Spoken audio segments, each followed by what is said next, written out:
Freddy's Fox, Up and the Gift of Forgiveness. Freddy the Fox loved to play pranks. One sunny morning, he planned a trick that might hurt his best friend Barnaby. As Barnaby walked past a mud puddle, Freddy jumped out and shouted, making Barnaby jump. Mud splashed all over Barnaby's waistcoat. Barnaby looked sadly at his muddy waistcoat. He didn't say a word but slowly turned and walked away. Freddy felt a pang of guilt in his tummy. He hadn't meant to make Barnaby sad. He wandered through the woods, thinking about what he had done. Maybe I should say sorry, he mumbled. But saying sorry was hard. What if Barnaby didn't want to be his friend anymore? Freddy finally found Barnaby sitting by the river, skipping stones. He took a deep breath. "Barnaby," Freddy said softly. Barnaby looked up, his expression unreadable. "I am really sorry I splashed mud on you," Freddy blurted out. "It wasn't a very nice trick." Barnaby listened quietly. Then, he smiled a little. "Thank you for saying sorry, Freddy." Freddy felt a huge weight lift from his shoulders. "Does this mean we're still friends?" he asked. Barnaby chuckled. "Of course."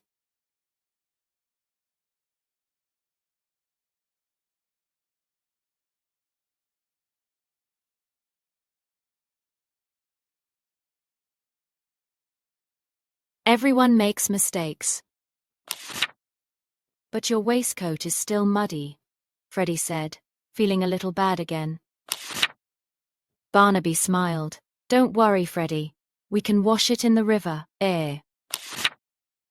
Together, they carefully washed the mud from Barnaby's waistcoat in the cool, clear water. The waistcoat wasn't quite as green as before, but it was much cleaner. "Thank you for helping me, Freddy," Barnaby said. "That was very kind." Freddy grinned. "It was the least I could do. I am glad we're still friends." They spent the rest of the afternoon playing games by the river, laughing and having fun. Freddy learned that day that saying sorry is important, and so is forgiving. Forgiveness can heal hearts and make friendships even stronger. From that day on, Freddy thought twice before playing a trick, remembering the power of saying sorry. And Barnaby always welcomed Freddy's apologies with open arms, knowing that true friends forgive each other. Together, Freddy and Barnaby continued to explore the forest, their friendship stronger than ever, built on the foundation of forgiveness. And every now and then, if you listen closely, you can still hear their laughter echoing through the trees, a testament to the power of forgiveness.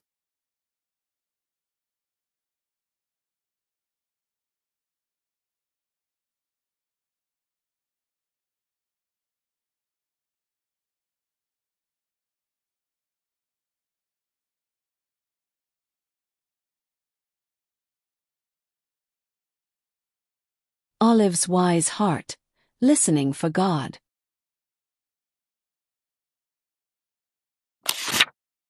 In the heart of Whispering Woods lived Olive, a young owl with a thirst for knowledge. She dreamed of becoming the wisest owl in all the land, believing wisdom was found only in books. Olive spent her days buried in tomes, memorizing facts and figures. Yet, a nagging feeling told her something was missing. One day, she visited Professor Hoot, the oldest and most respected owl in Whispering Woods. "Professor," she chirped, "how can I truly become wise?"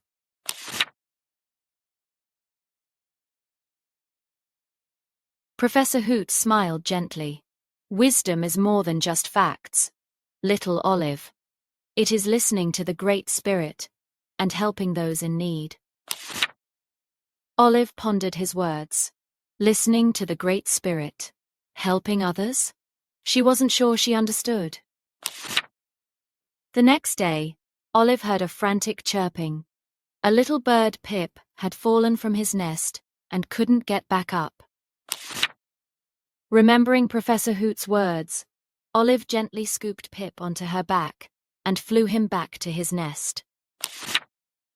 Pip's mother chirped with joy, showering Olive with gratitude. Olive felt a warmth spread through her heart. That night, as Olive sat beneath the stars, she closed her eyes and listened. She listened to the wind whispering through the trees. She listened to the crickets chirping their evening song. She felt the Great Spirit's presence in every rustle and chirp. Soon, other creatures came to Olive for help. Benny the squirrel had lost his favorite acorn. Rosie the rabbit couldn't find her way back to her burrow. Olive listened, and she helped. With each act of kindness, Olive felt her heart grow. She was learning a different kind of wisdom. One day, a great storm raged through Whispering Woods. The wind howled, and the rain poured down. Many animals were in danger. Olive knew she had to do something. Listening to the Great Spirit, she felt guided to lead them to a safe, dry cave. Inside the cave, the animals huddled together, shivering and scared. Olive shared stories to comfort them. She spoke of hope, courage, and the Great Spirit's love. The animals began to feel safe again. When the storm finally passed, the sun peeked through the clouds. The forest sparkled with new life. The animals emerged from the cave, filled with gratitude for Olive's bravery and kindness. Professor Hoot arrived, his eyes twinkling. "Olive," he said, "you have learned the greatest wisdom of all, a wise heart." Olive smiled. She understood now. True wisdom wasn't just about knowing things. It was about listening to the Great Spirit and helping others with kindness and love. From that day on, Olive continued to learn, not just from books, but from her wise and loving heart. And so, Olive became known throughout Whispering Woods as Olive the Wise, hearted, a true testament to listening for God.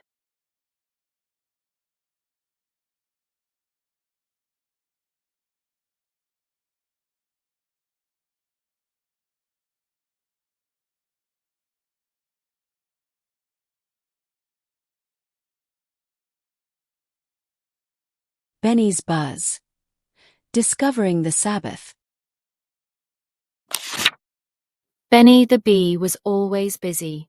He zipped from flower to flower, never stopping, never resting, always collecting pollen. Buzz, buzz, buzz. So much to do.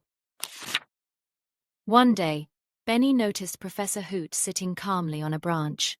The wise old owl watched Benny with gentle, knowing eyes. Benny buzzed up to him, out of breath. "Professor Hoot, how can you sit so still?" Benny asked. "Here is so much to do. The flowers need pollen. The hive needs honey." Professor Hoot blinked slowly. "Little Benny," he said kindly. "Even the busiest bee needs to rest." Benny frowned. "But if I rest, the work won't get done. Who will gather the pollen?" Professor Hoot chuckled softly. "The Great Maker knew we needed rest. He rested on the seventh day." Benny tilted his head. "The Great Maker? But why? To show us rest is important," Professor Hoot explained. Even he needed to pause and enjoy his creation. Benny thought about the buzzing hive, the sweet honey, the bright flowers. He never stopped to enjoy them. "So," Benny said slowly, "resting isn't lazy. It's honoring the Great Maker." Exactly, Professor Hoot hooted softly. It's a gift. A time to be thankful. Benny took a deep breath. For the first time, he noticed the sweet scent of the wildflowers. He looked at Professor Hoot and smiled. Thank you, Professor. I think I'll try resting today. Professor Hoot nodded. Good. Find a comfy leaf and enjoy the quiet. Benny flew to a large, soft leaf. He took off his backpack and lay down. He closed his eyes. The buzzing of the hive seemed far away. Benny listened to the gentle breeze rustling the leaves. He heard birds singing sweetly. He felt the warmth of the sun on his fuzzy stripes. It felt wonderful. Benny realized he had never truly relaxed before. He was always too busy. He smiled. Resting was nice. He felt refreshed and happy. When Benny woke up, he felt like a new bee. He was ready to work, but he also knew he needed to rest. He flew back to the hive, ready to gather pollen. But this time, he promised himself to rest every 7th day. Benny understood now. The Great Maker knew what he was doing. Rest was not lazy. It was a gift, a way to thank the Great Maker for all he had given. And so, Benny the busy bee learned to rest, and he was happier than ever before.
Benny's sweet surprise. A lesson in sharing. In a cozy forest lived Benny, a bear cub who loved honey more than anything. He kept his honey pot close, never wanting to share even a drop. One sunny morning, his friend Rosie hopped by, her tummy rumbling. Benny, do you have any honey to share? Rosie asked politely. Benny clutched his pot tighter and shook his head. This is all mine, he grumbled. Rosie's ears drooped, and she sighed. I haven't found any carrots all morning. Benny watched as his friend sadly hopped away. Benny sat alone with his honey, but it didn't taste as sweet as before. He thought about Rosie's sad face and empty basket. He remembered his mama's words. Sharing brings joy to others. And to you. Benny decided to find Rosie. He ran through the forest, calling, Rosie, Rosie. Wait, he spotted her near the berry bushes. Rosie, Benny said, out of breath. I'm sorry. I want to share my honey with you. Rosie's eyes widened. Really, Benny? You would share your honey? Benny nodded, smiling. Benny opened the honey pot, and the sweet scent filled the air. Rosie's nose twitched with delight. They sat together and shared the honey. Rosie's smile was as bright as the sun. This is the best honey ever, Benny, Rosie exclaimed, licking her paws. Benny beamed with pride. As they shared, Benny noticed something wonderful. The honey tasted sweeter than before. He looked at Rosie. Her face lit up with happiness. He finally understood his mama's words. Sharing does bring joy, Benny exclaimed. Rosie giggled, and they continued to enjoy the honey. After they finished the honey, Rosie offered Benny some berries she had found. "These are delicious, Rosie," Benny said, munching on the sweet berries. They both laughed. From that day on, Benny always shared his honey. He learned that sharing made everything sweeter. Whenever his friends were hungry, Benny was always there to offer a sweet treat. The forest became a happier place because of Benny's kindness and willingness to share. Rosie and Benny remained the best of friends, always sharing adventures and treats. They learned that the best things in life are even better when shared with friends. And every time they shared, their hearts grew a little bit bigger with joy. So remember, like Benny, sharing brings joy to others, and to you. Be kind, be generous, and always remember the sweet surprise of sharing.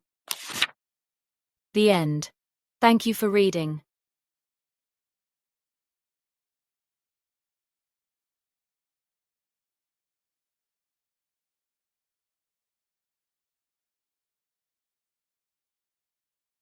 Daisy's Bridge, A Tale of Forest Friends. Once upon a time, nestled deep within a lush forest, lived many animals, but peace was scarce.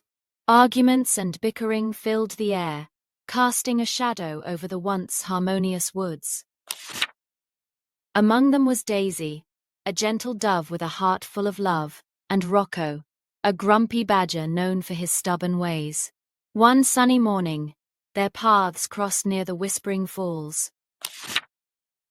Rocco grumbled about the noisy squirrels who kept him awake, while Daisy listened patiently, her hazel eyes filled with empathy. "Perhaps," she suggested softly, "we can find a way to understand each other." Rocco scoffed. Understand those rambunctious rodents? Impossible, but Daisy was not deterred. She flew off to find the squirrels, her little crown gleaming in the sunlight. She wanted to know why they were always so noisy. She found them busily gathering nuts, their tiny paws working as fast as lightning. "Why all the commotion?" Daisy asked kindly. The squirrels paused, startled by her sudden appearance. "We must gather as much food as possible before winter arrives," squeaked the smallest squirrel. "We don't mean to disturb anyone." Daisy understood. She flew back to Rocco, her heart filled with newfound knowledge. "Rocco," she said gently, "the squirrels aren't trying to be noisy. They're just preparing for winter." Rocco scratched his head, his gruff exterior beginning to melt. "Winter is coming," he mumbled. "I suppose they do need to gather food." With Daisy by his side, Rocco approached the squirrels. He apologized for his grumbling and offered to help them gather nuts. The squirrels were surprised but delighted. They accepted his offer, and soon everyone was working together, laughing and sharing stories. The forest was filled with a newfound harmony. The animals learned that understanding and forgiveness could bring joy to everyone. Other animals who were feuding saw the change and asked Daisy for help. There was Freddie the fox and Barry the bear, who argued over the best fishing spot. Daisy listened to their grievances, then suggested they take turns and share the spot. Freddie and Barry tried it, and to their surprise, it worked. They even caught more fish together. Then there was Penelope the porcupine and Sammy the snake, who couldn't agree on where to find the juiciest berries. Daisy suggested they explore different areas and share their findings. They discovered even more delicious berries that way. Word spread throughout the forest. Daisy the dove was a peacemaker. Animals from far and wide sought her guidance, eager to resolve their differences and live in harmony. And Rocco, he became Daisy's most trusted friend, always ready to lend a paw and share his wisdom. The forest was now a place of laughter, cooperation, and endless friendship. All thanks to a little dove with a big heart. And so, the animals of the forest lived happily ever after, remembering the importance of peace and friendship.